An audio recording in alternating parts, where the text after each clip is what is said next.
Mengapa terlihat kita ini sangat negatif pada kebijakan kelolaan asing terhadap sumber daya alam Indonesia? Karena bagi kita kaum Sontoloyo, tindakan pengerukan sumber daya alam Indonesia tersebut adalah invader atau penyerangan penaklukan terhadap aset yang tidak setimpal kalau dihitung dengan nilai komersial dagangan biasa yang saat ini negara peroleh. Alias kita menganggap kebijakan pro asing mengeruk sumber daya alam Indonesia yang mentah atau bahan tambang yang juga mengendalikan smelter dengan proteksi tidak boleh ekspor karena harus disetor ke smelter adalah nation threat atau ancaman bagi negara, adalah kebijakan yang tidak pro rakyat. Kalau kebijakan itu pro rakyat, buatlah pasal boleh ekspor kalau harga internasional lebih baik dari harga lokal. Jadi penambang hanya menjual ke pembeli dengan harga yang terbaik. Yang berikutnya adalah cara pengelolaan keuangan negara yang selalu berbasis hutang, dimana kalau dilihat siapapun yang menjabat terutama sejak IMF masuk ke Indonesia tahun 1998 sampai saat ini, Indonesia menjadi sumber income IMF dan World Bank yang setia menghutang kepada mereka. Juga hutangan dalam bentuk lain termasuk yang baru dikemas dengan nama SWF atau Sovereign Wealth Fund yang berbeda sangat jauh dengan SWF-nya MMT atau Modern Monetary Theory yang tidak berbasis hutang. Apapun strateginya untuk menutupi bolong APBN dan proyek negara, semua pakai hutang. Itulah yang oleh kaum Sontoloyo dipertanyakan. Karena kaum Sontoloyo ini anti hutang. Dua hal yang selalu kita tekankan karena hutang adalah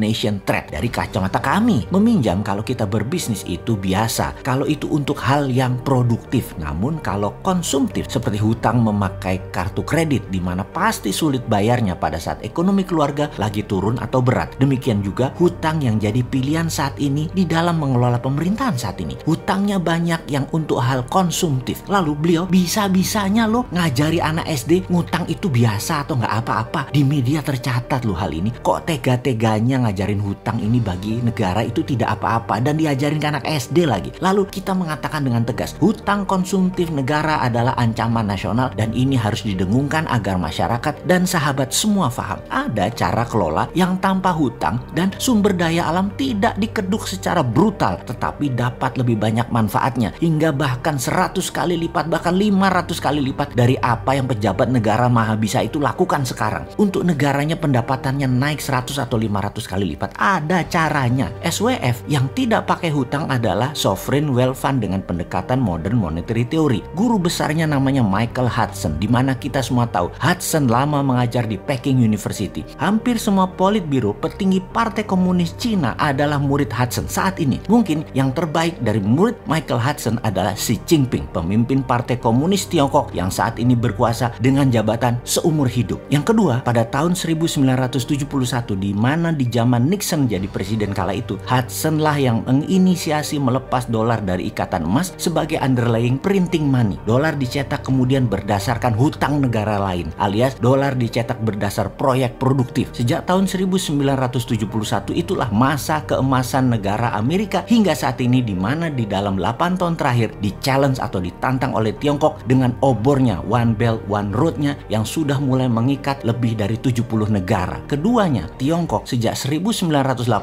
dan Amerika sejak tahun 1971 secara prinsip dasar menggunakan hal yang sama, yaitu menggunakan MMT sebagai basis keuangan negaranya. Inilah yang menjadi tantangan karena pejabat sejak IMF tahun 1998 menancapkan kuku di Indonesia sudah terdoktrin untuk Indonesia menjadi good follower dan semua hal yang berhubungan dengan keuangan harus pakai IMF dan World Bank. Inilah yang menjadi tantangan bahwa untuk maju dengan konsep MMT memerlukan strategi yang tidak mulus karena ada penentang yang sangat loyal dengan IMF dan World Bank, ditambah pola pikir bahwa berhutang itu tidak apa-apa dan bahkan harus dan satu-satunya hutang itu. Kalau tidak, pejabat nomor 1 negara ini akan diimpeach karena keuangan negara bermasalah. Itu hanya ditakut-takuti. Tidak benar itu sesungguhnya. Kemudian diprovokasi bahwa cetak uang akan membuat negara hyperinflasi. Kemudian Bosman sebagai salah satu orang yang mempromosikan printing money, karakternya diasasin, dibunuh dengan buzzer. Dianggap sarannya yang menggunakan MMT dengan printing money adalah mau menjatuhkan pemimpin negara tertinggi saat ini. Itu salah besar dan itu fitnah.